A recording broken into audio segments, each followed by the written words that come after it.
Esta cidade na selva amazônica tem 3 anos. Deverá abrigar 45 mil pessoas ligadas à construção de nossa maior usina hidrelétrica totalmente nacional.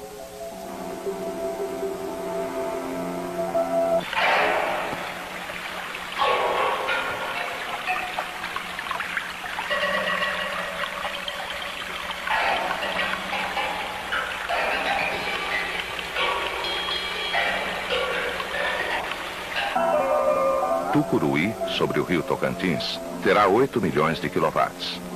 É o primeiro aproveitamento em grande escala do enorme potencial hidrelétrico de nossos rios amazônicos. 100 milhões de quilowatts, excluído o próprio rio Amazonas.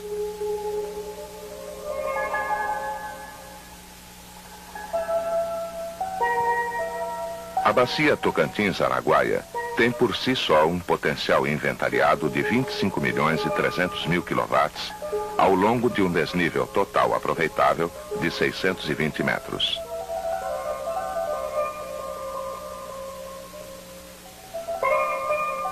Tucuruí, na cota 3, é o último aproveitamento possível dessa escada, um degrau de 70 metros até a cidade de Marabá, 200 quilômetros rio acima. Neste trecho do Tocantins, corredeiras intransponíveis impedem hoje a navegação.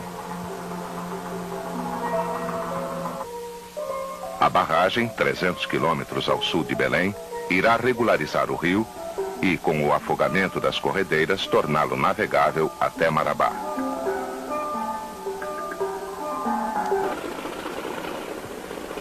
Eclusas de transposição e um canal artificial junto à obra permitirão a passagem dos barcos após o represamento.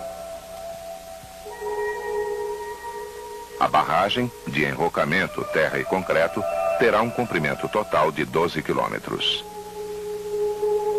A superfície do lago, 2.200 quilômetros quadrados, é pequena em relação à área total da bacia Tocantins-Araguaia, da qual ocupará apenas 0,3%. A largura do rio Tocantins em Tucuruí é de 3 quilômetros. A vazão média é de 9.200 metros cúbicos por segundo, superior à do rio Paraná em Itaipu. Apresenta variações extraordinárias, já que pode oscilar anualmente de 1.500 a 51 mil metros cúbicos por segundo, maior vazão já registrada. Tal regime requer cuidados também extraordinários no dimensionamento e na execução das obras de desvio iniciadas em fins de 1975. A ensecadeira principal na margem esquerda, vista aqui em 1976, tem 4 quilômetros de contorno e altura descomunal de até 57 metros. Variações no nível do rio, de mais de 16 metros, explicam essa altura.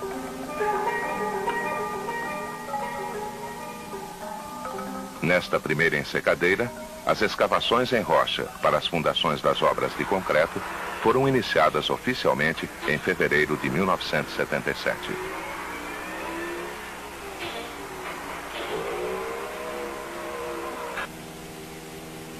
Em 1977 marca ainda o deslanche das vilas residenciais, do canteiro industrial e a implantação de uma ensecadeira provisória na margem direita. Esta segunda ensecadeira permitirá investigar a seco o canal natural existente e aumentar sua secção para que possa dar vazão ao fluxo máximo do rio na próxima fase das obras. O desvio pela margem direita permitirá, por sua vez, o ensecamento do trecho central do rio, ponto crítico de implantação da barragem de enrocamento.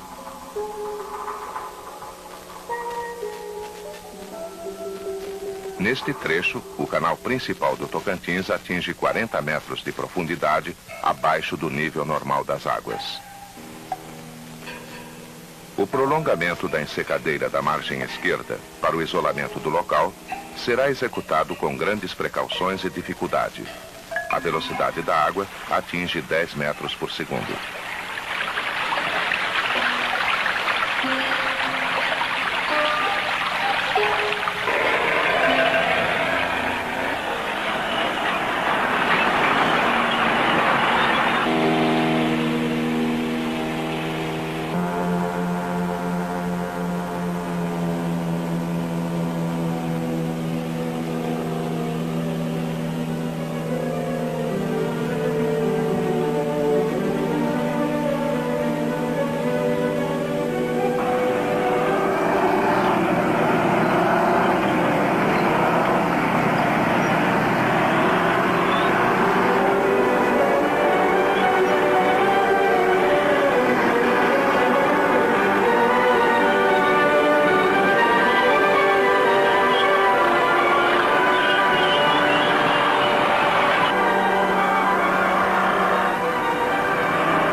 Sério desafio técnico, o fechamento do braço de montante deste prolongamento foi concluído a 7 de setembro de 1978.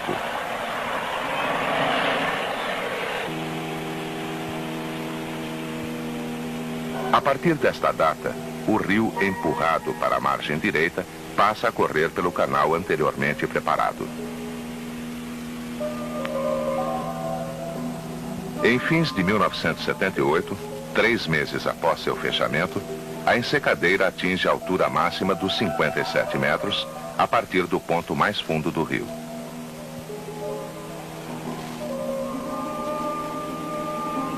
Um enorme muro defletor de concreto, na extremidade da nova ensecadeira, impede que seja devorada pelas águas. O antigo leito deverá, como previsto, sofrer uma preparação especial e demorada para a fundação da barragem de enrocamento e terra.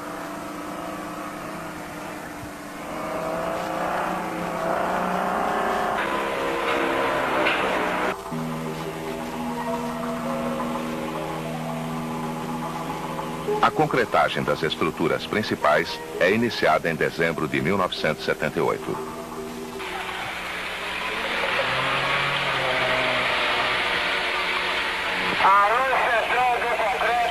O canteiro industrial foi dimensionado para produções que atingirão 200 mil metros cúbicos de concreto por mês. Este volume será assegurado por 4 centrais de concreto e instalações anexas para a fabricação e refrigeração dos agregados. O concreto é preparado a temperatura máxima de 12 graus, o que permite o lançamento de grandes volumes sem risco de surgirem trincas nas estruturas. Formas metálicas utilizadas sistematicamente nesta obra garantirão melhor qualidade de acabamento.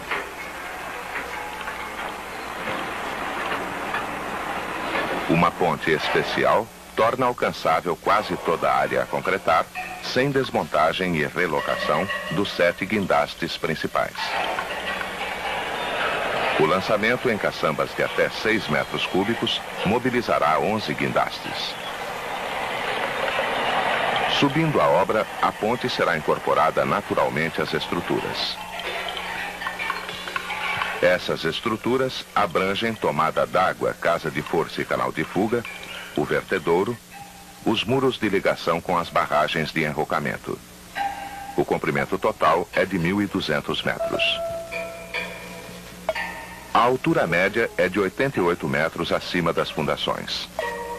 A queda líquida útil é de 67 metros. Na casa de força, 12 turbinas de 330 mil kW assegurarão uma potência final de 4 milhões de kW na primeira fase construtiva.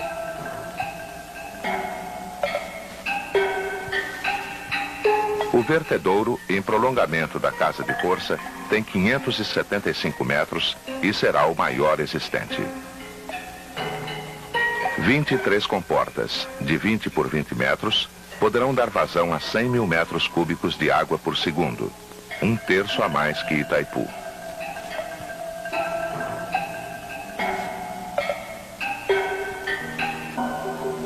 Em 1981, com a remoção parcial da ensecadeira principal e o fechamento definitivo do curso remanescente do rio, as águas serão desviadas por 40 adufas, aberturas provisórias na base do vertedouro.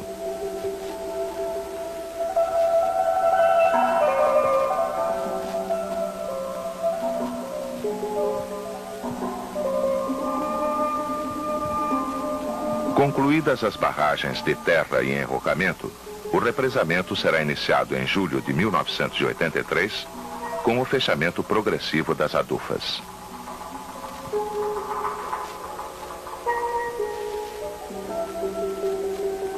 Ao ser inaugurada, em fins de 1983, o aspecto geral da obra será este. O acréscimo posterior de potência, para 8 milhões de quilowatts, poderá ser obtido com a construção de uma segunda casa de força, junto à primeira, e com a remoção parcial desta barragem provisória.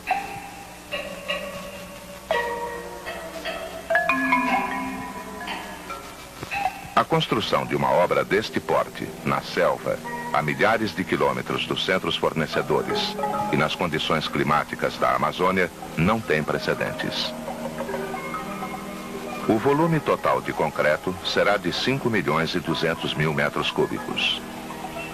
O movimento de rocha e terra atingirá 80 milhões de metros cúbicos, carga de 1.200.000 veículos como este que transportam terra e mais 1 milhão como este que transportam rocha. Os vagões que transportam 100 toneladas de terra têm o apelido local de cachorros magros. São carregados em menos de 1 minuto por equipamentos loader, vulgo Dona Flor para os operários. Máquinas, equipamentos e suprimentos, mais de 1,5 milhão de toneladas, são trazidos até a obra por diversos meios, conforme origem, urgência e natureza.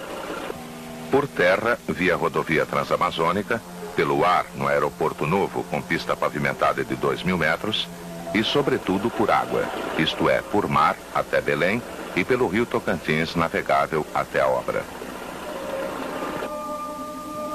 Um sistema portuário flutuante, próximo ao canteiro, pode receber 40.000 toneladas de carga por mês, seja qual for o nível das águas.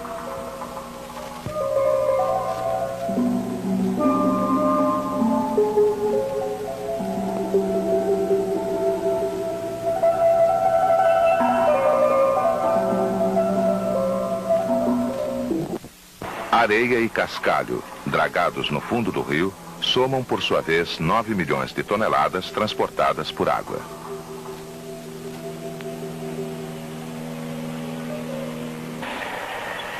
A mão de obra, no auge da construção, atingirá 15.000 homens, recrutados de preferência nas regiões Norte e Nordeste, treinados em boa parte no próprio canteiro. Você está certo, você falou o primeiro daqui é de cima, você falou o embaixo, do lado direito, estão faltando dois. Embaixo. Pressão de óleo no motor. Pressão de óleo no motor.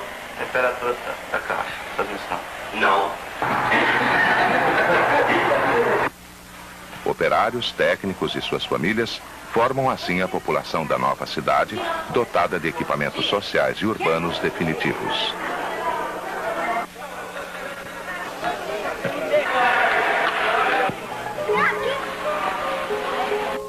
Tucuruí, em operação, suprirá Belém, com 1 milhão de habitantes, e os grandes projetos industriais regionais hoje em implantação. A área de influência direta da usina inclui a pré-Amazônia maranhense, muito fértil, a ser atravessada pela ferrovia Carajás-Itaqui, e os vales dos rios Araguaia e Tocantins, celeiros à espera de energia. Com a interligação entre os sistemas Eletronorte e Chesf, Tucuruí exportará seus excedentes, sobretudo para o Nordeste, cujo potencial hidrelétrico estará esgotado em 15 anos. As águas do São Francisco poderão ser então liberadas, em parte, para irrigação sistemática do Grande Vale.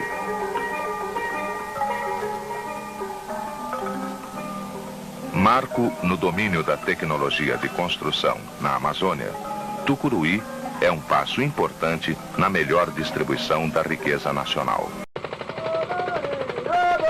Tucuruí, em 1975, é tão somente uma escala fluvial de 4.000 habitantes à margem do rio Tocantins, na Amazônia.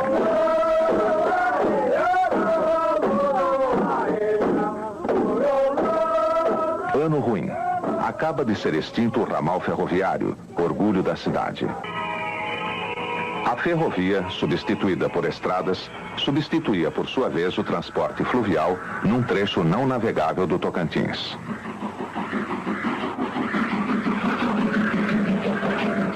Neste trecho de 100 quilômetros entre Tucuruí e Jatobal, cachoeiras e corredeiras formam os degraus de um desnível de 90 metros, péssimo para a navegação, mas de grande potencial hidrelétrico.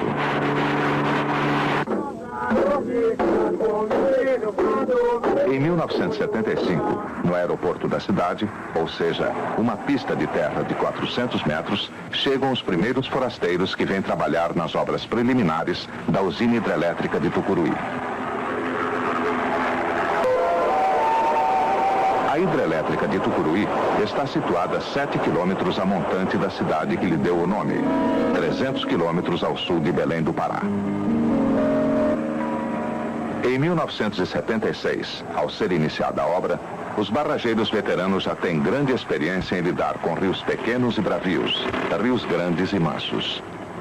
Faltava-lhes enfrentar, logo na Amazônia, um rio muito grande e muito bravio.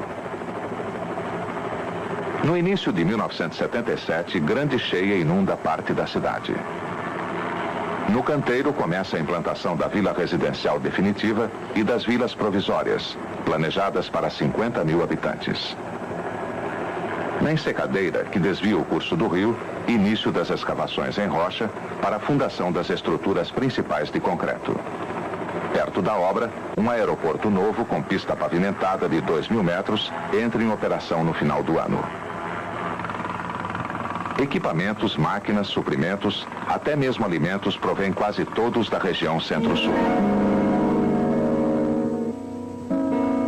Por via marítima até Belém e fluvial até o canteiro, 15 a 30 dias de viagem, 5.000 quilômetros.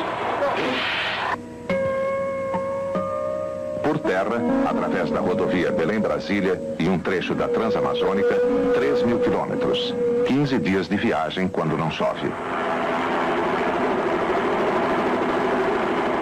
No período chuvoso amazônico, de janeiro a maio, prevalece o transporte marítimo e fluvial, já que o rio Tocantins é navegável até a obra o ano inteiro.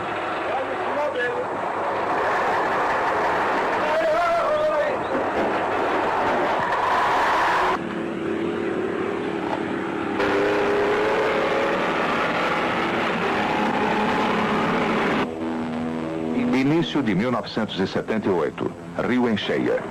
Nova ensecadeira, provisória, na margem direita, veio permitir a inspeção geológica a seco do leito do rio, neste trecho, sua adaptação para o escoamento das grandes vazões de cheia na segunda fase de desvio. Esta segunda fase consiste no prolongamento da ensecadeira principal até a ilha natural, próxima à margem direita. Nesta ilha está sendo construído um muro defletor de concreto a ser incorporado à nova ensecadeira. O fechamento do trecho central de um rio deste porte, inédito, não é nem simples nem fácil. O canal profundo a ser fechado atinge 40 metros abaixo do nível normal do rio. À medida que se vai estreitando sua passagem, a água aumenta de desnível e de velocidade, que irá atingir 10 metros por segundo.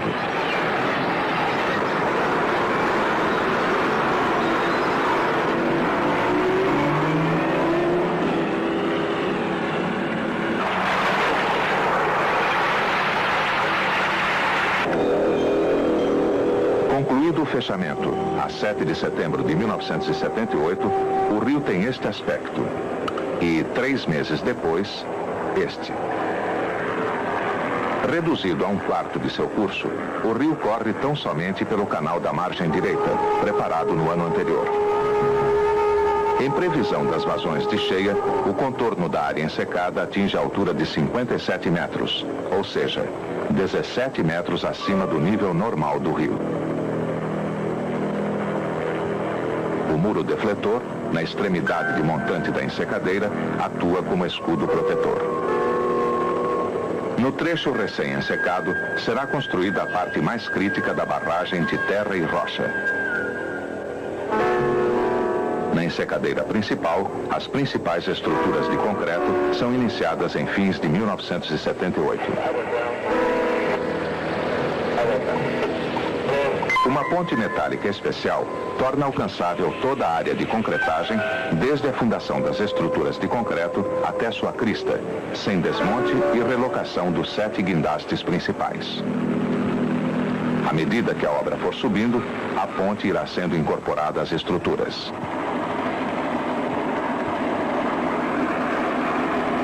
Primeira estrutura concluída, o muro de ligação com a barragem de rocha e terra da margem direita é visto agora em 1983, já envolvido pela barragem. O vertedouro, 23 comportas de 20 por 21 metros, é o maior já construído. poderá dar vazão a 100 mil metros cúbicos de água por segundo.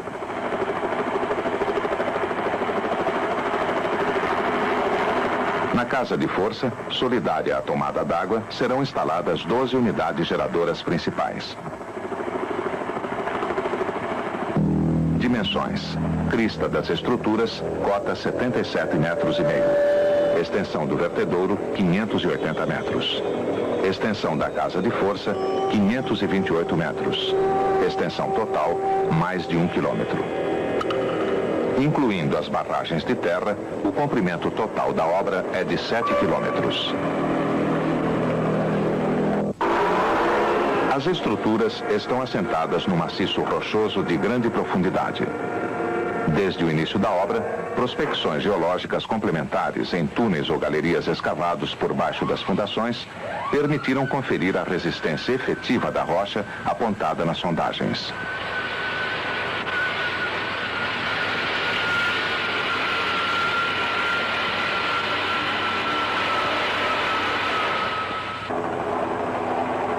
O canteiro industrial em 1978 está em fase final de implantação.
O senhor já viu alguma cheia dessa aqui? A maior que teve foi 26. Não chegou essa. Ah, essa passou, 26 ficou pra trás.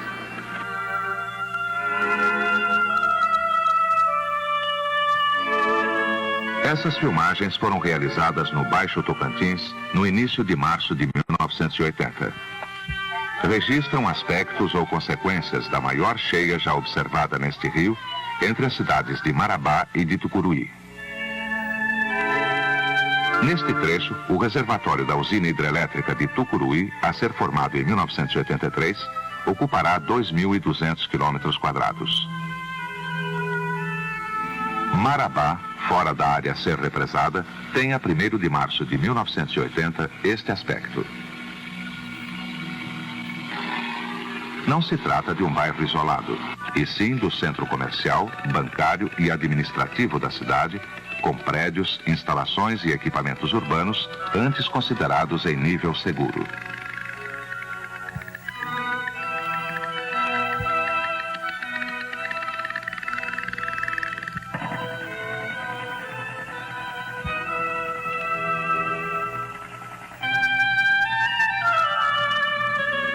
Itupiranga, situada no remanso da futura represa, foi construída longe do rio, a salvo de cheias.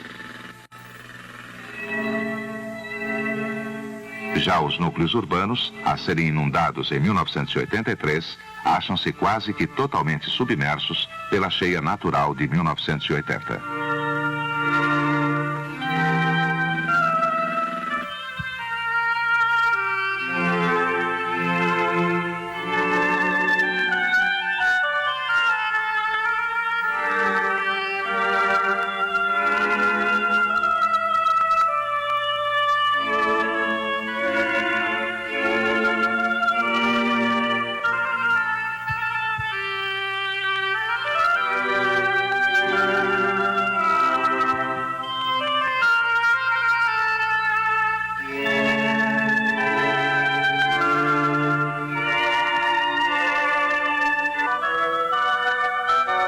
construção da usina hidrelétrica de Tucuruí, 200 quilômetros a jusante de Marabá, não teve qualquer influência sobre a cheia, já que o rio não é represado.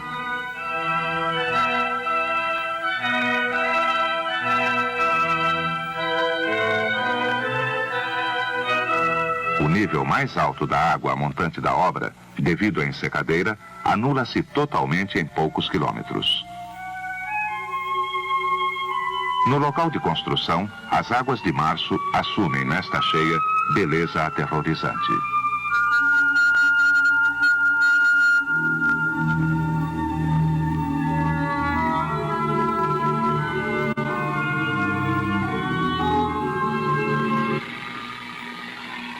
Na cidade de Tucuruí, 7 quilômetros a jusante do canteiro, o rio subiu 15 metros em relação a seu nível de estiagem.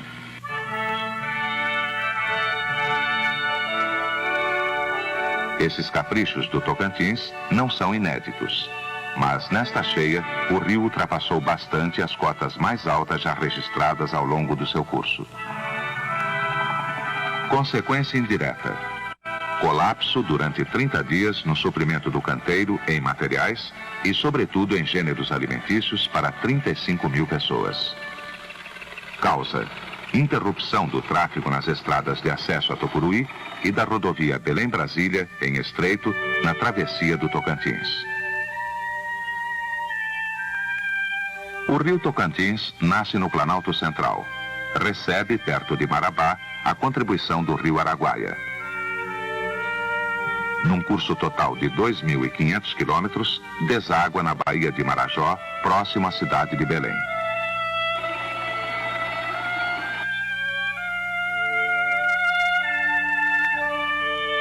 Os dois rios, de grande potencial hidrelétrico, drenam uma bacia de quase 800 mil quilômetros quadrados, com regime de chuvas predominantemente tropical. A observação hidrológica sistemática na bacia foi iniciada em 1949 nos postos instalados em Conceição do Araguaia e em Porto Nacional. O dimensionamento das obras de desvio para a construção da usina de Tucuruí foi determinado a partir desses dados. A vazão máxima de desvio foi estabelecida em 51 mil metros cúbicos por segundo. Os estudos hidráulicos, no modelo reduzido, determinaram que para uma vazão de 51 mil metros cúbicos por segundo, a ensecadeira deveria ter, a montante, sua crista na cota 27 e a jusante na cota 19. No trecho mais fundo do rio, a ensecadeira atinge assim a altura descomunal de 57 metros. Sua largura, na base, é em média de 200 metros.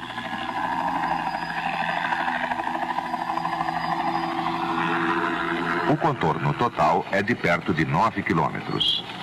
O volume global de rocha e terra para sua construção foi de 9.200.000 metros cúbicos. Construída em duas fases, a ensecadeira foi concluída em 1978. Na área ensecada estão sendo construídas a casa de força, o vertedouro e parte da barragem de enrocamento. A concretagem das estruturas foi iniciada em dezembro de 1978. Desde 1978, o rio, estrangulado, corre pelo canal da margem direita. Os estudos hidráulicos determinaram ainda a construção de um muro defletor, em concreto, na extremidade do trecho de montante da ensecadeira, entrada do canal de desvio.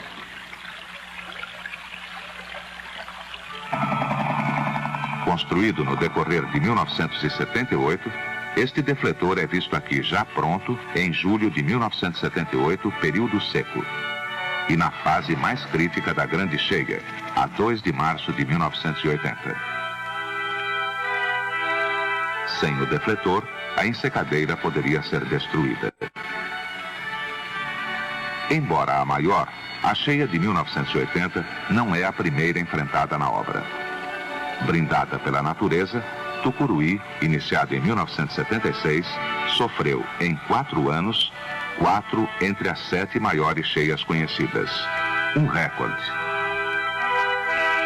Para a previsão de vazões, o sistema montado pela Eletronorte é composto de 5 postos de observação ligados por rádio a uma estação-chave em Brasília.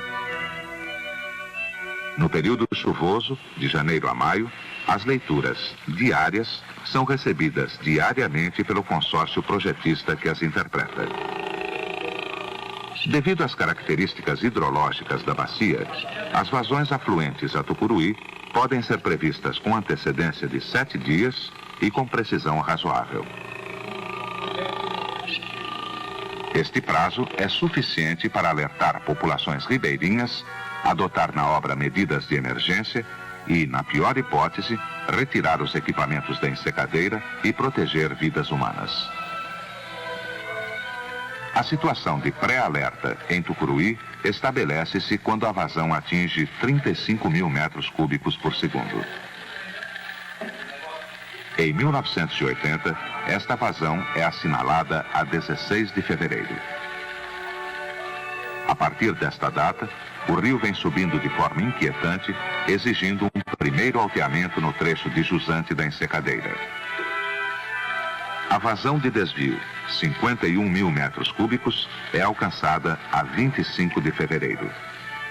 A cota a montante é de 23 metros e 54. A jusante, de quase 18 metros.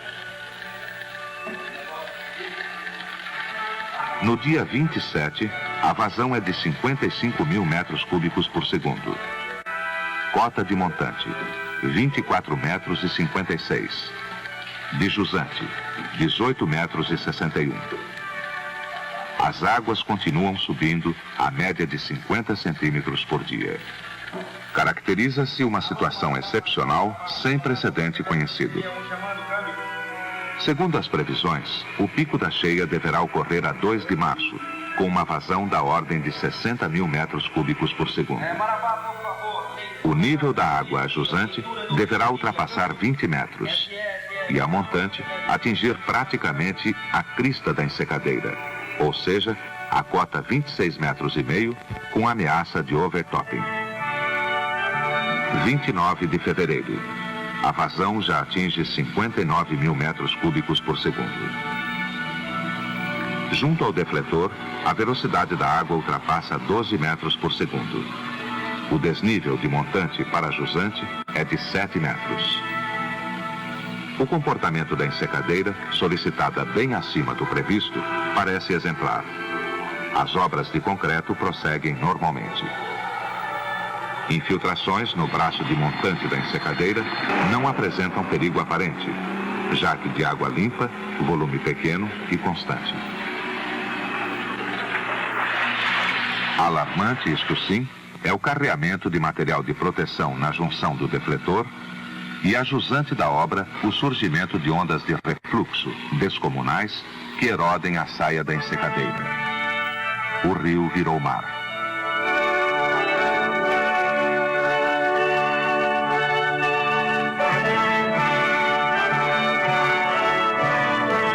Providências adotadas a partir de 25 de fevereiro. Reforço na junção do defletor com o lançamento de enormes pedras. Novo alteamento da ensecadeira a ser completado em 3 dias. O trecho de jusante será elevado até 22 metros e reforçado o enrocamento. O trecho de montante de 27 para 30 metros com aumento correspondente do muro defletor. Providência complementar. Alteamento em 3 metros do espigão existente a jusante em prolongamento do trecho lateral da ensecadeira. Outra providência, felizmente desnecessária, seria a abertura controlada da ensecadeira por jusante caso surgissem infiltrações incontroláveis ou ameaça iminente de overtopping. Neste caso, o enchimento controlado, risco menor, evitaria sua destruição total. Mobilizando todos os equipamentos no canteiro, o alteamento total da ensecadeira será concluído em 3 dias, a 2 de março, véspera do pico efetivo da cheia.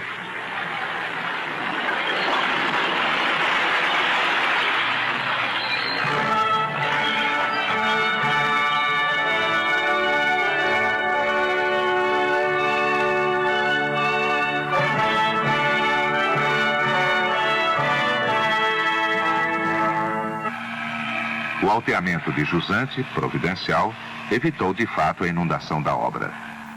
O de montante foi uma precaução necessária, embora o nível da água não tenha ultrapassado a cota prevista de 26,5 metros. Motivos da precaução: possibilidade de um recrudescimento inesperado da cheia, o famoso repiquete, comum em março. Ocorrência de grandes precipitações localizadas a montante da barragem, numa área de 150 mil quilômetros quadrados, fora de controle dos postos equipados com rádio. Tal ocorrência poderia provocar em Tucuruí, e em um dia, uma descarga adicional superior a 5 mil metros cúbicos por segundo. Para o controle da área problemática, a Eletronorte contou com a cooperação da CESP, Companhia Energética de São Paulo S.A.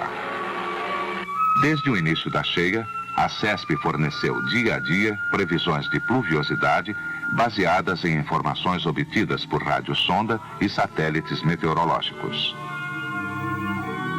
A 3 de março, no pico efetivo da grande enchente, a obra já está preparada para suportar, sem riscos aparentes, uma vazão de até 70 mil metros cúbicos por segundo. A vazão efetiva é de 61 mil metros cúbicos por segundo. Neste mesmo dia, o lançamento de concreto ultrapassa pela primeira vez 3.500 metros cúbicos, superando todos os marcos anteriores. O êxito alcançado na luta contra o rio demonstrou o rigor dos estudos, a qualidade das obras civis, a capacidade técnica de executar em emergência medidas adequadas. Um revés, ou seja, transbordamento ou enchimento forçado da ensecadeira, teria representado um atraso mínimo de 6 meses no cronograma, enormes prejuízos. Cheia do século? Talvez, já que neste rio, as águas de março podem muito bem aprontar coisa pior.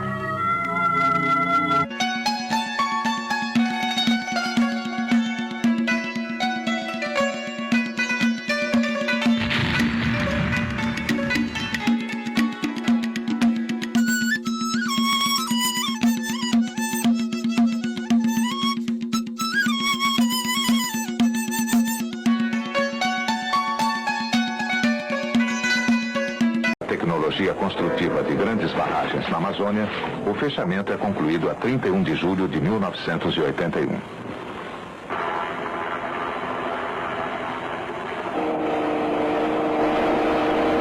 Na mesma época do mesmo ano, reuniões importantes na aldeia dos Índios Gavião. Negocia-se com o cacique Crocrenu a passagem da linha de transmissão pela reserva indígena Mãe Maria, perto de Marabá. Em fim de 1981, o sistema de transmissão de Tucuruí, interligado ao sistema CESF, forma um linhão contínuo em 500 kV de 1.800 km, energizado com os excedentes do Nordeste, 3 anos antes da entrada em operação da usina. Essa antecipação representou a economia de 13 milhões de barris de petróleo. Julho de 1981, rio fechado. Março de 1982, antigo leito do rio, já ocupado pela barragem de terra. Tomada d'água, casa de força e canal de fuga permanecem a seco, bem protegidos dos caprichos do rio. Nesta cheia do Tocantins, em 1982, a vazão do rio que passa pelas adufas é de 35 mil metros cúbicos por segundo. As adufas foram dimensionadas para vazões de até 56 mil metros cúbicos.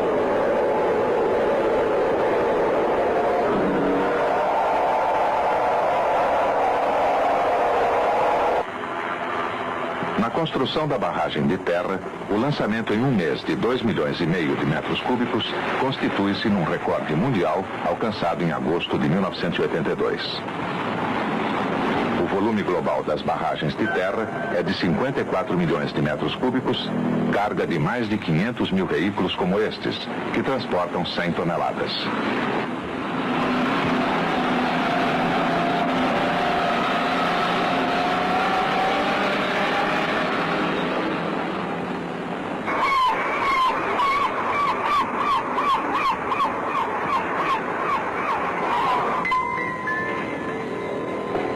1982, pique da obra na parte construtiva. Início de montagem dos condutos forçados e dos tubos de sucção das primeiras unidades geradoras na casa de força.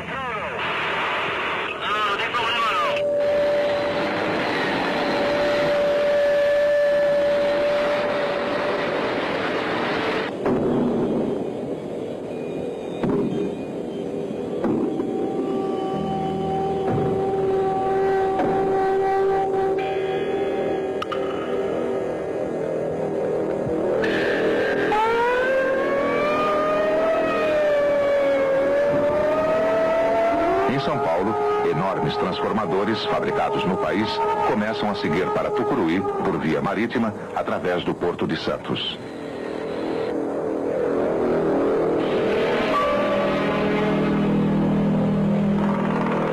Pelo Rio Tocantins, por estradas construídas ou reformadas pela Eletronorte, chegam na Amazônia peças e componentes da subestação de Marabá, parte do sistema de transmissão associado à usina.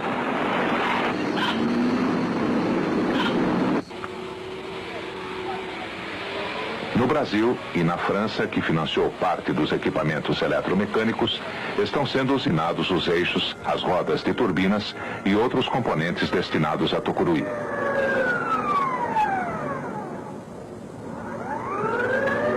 Uma roda como esta tem 8 metros e 15 de diâmetro, pesa 230 toneladas. É o componente mais pesado a ser transportado até a obra, já que não pode ser desmontado. Belém do Pará, início de 1983.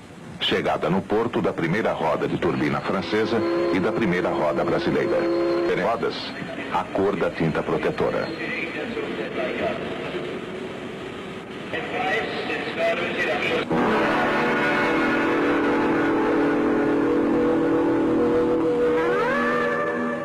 A primeira roda de turbina chega ao Porto Especial de Tucuruí em fevereiro de 1983. Em junho do mesmo ano, desce no poço da primeira unidade geradora.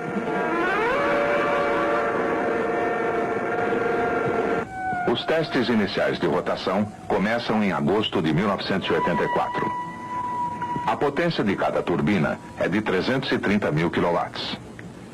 As 12 turbinas a serem instaladas na primeira casa de força somam 4 milhões de quilowatts. Numa segunda etapa, outra casa de força a ser construída neste local, no prolongamento da primeira, receberá mais 12 turbinas. Potência final de Tucuruí com 24 turbinas, 8 milhões de quilowatts. 1984, 6 de setembro. Com o fechamento da última das 40 adufas, inicia-se a formação do reservatório.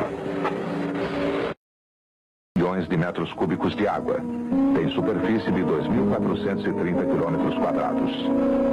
Esta superfície representa 0,3% da bacia dos rios Araguaia e Tocantins, cujas águas movem as primeiras turbinas da usina desde novembro de 1984.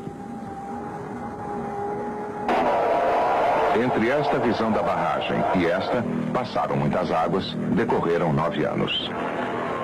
Cidadezinha anônima no início das obras, Tucuruí, em 1984, é nome da maior usina hidrelétrica brasileira, a quarta maior existente no mundo. O município, já com 100 mil habitantes, foi e será beneficiado pela usina e a infraestrutura de apoio, implantada para sua construção. Essa infraestrutura inclui o porto, o aeroporto, a vila residencial definitiva. Dotada de um grande hospital, de todos os equipamentos urbanos, a vila é, em 1984, uma cidade moderna onde só havia mato 10 anos antes. Incorporada ao corpo da barragem, a primeira eclusa de navegação é o elo principal de uma estrada fluvial contínua entre Marabá e Belém, por cima das corredeiras submersas pelo lago. Vestígio de um passado bem recente, a antiga locomotiva tornou-se monumento da vila residencial que domina a nova paisagem, uma nova fisionomia da Amazônia.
Sistema de transposição de desnível.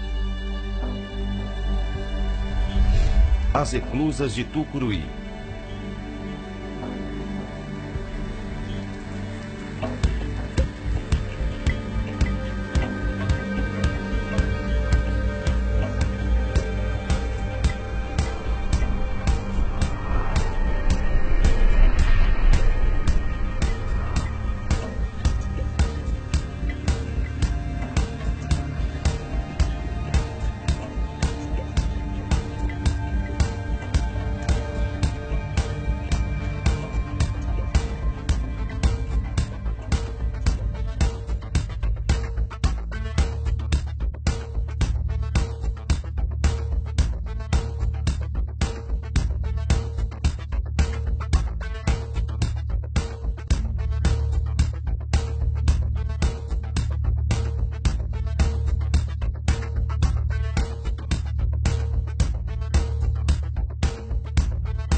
O sistema de transposição fica praticamente ao lado da usina hidrelétrica e deságua nas margens da cidade de Tucuruí.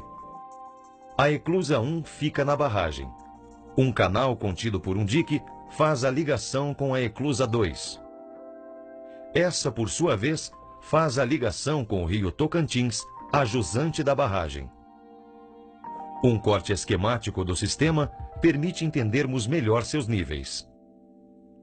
A cota do lago é de 74 metros e a do rio é de 5 metros. Esse desnível de 69 metros é vencido através de duas elevações. A eclusa 2, que tem 210 metros de extensão, eleva um comboio da cota 5 do rio até a cota 38 do canal. Na eclusa 1, que tem 210 metros de extensão, o comboio é elevado da cota 38 até a cota 74 do lago. Agora, vamos conhecer o processo de transposição. Um comboio com 19.100 toneladas e 200 metros de comprimento, vindo do rio Tocantins, entra na eclusa 2.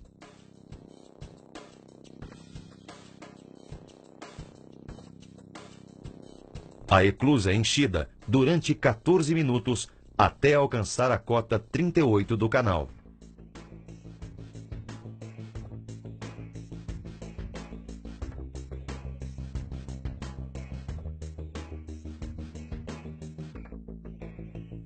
O comboio segue por 6 quilômetros até alcançar a eclusa 1.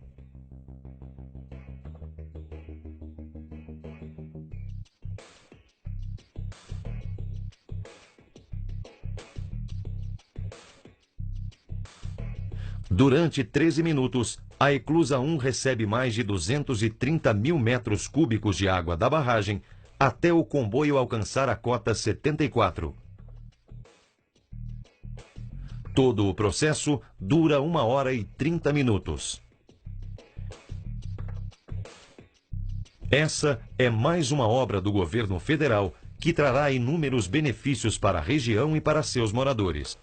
Mas o principal deles será a concretização da infraestrutura necessária à construção de um futuro melhor.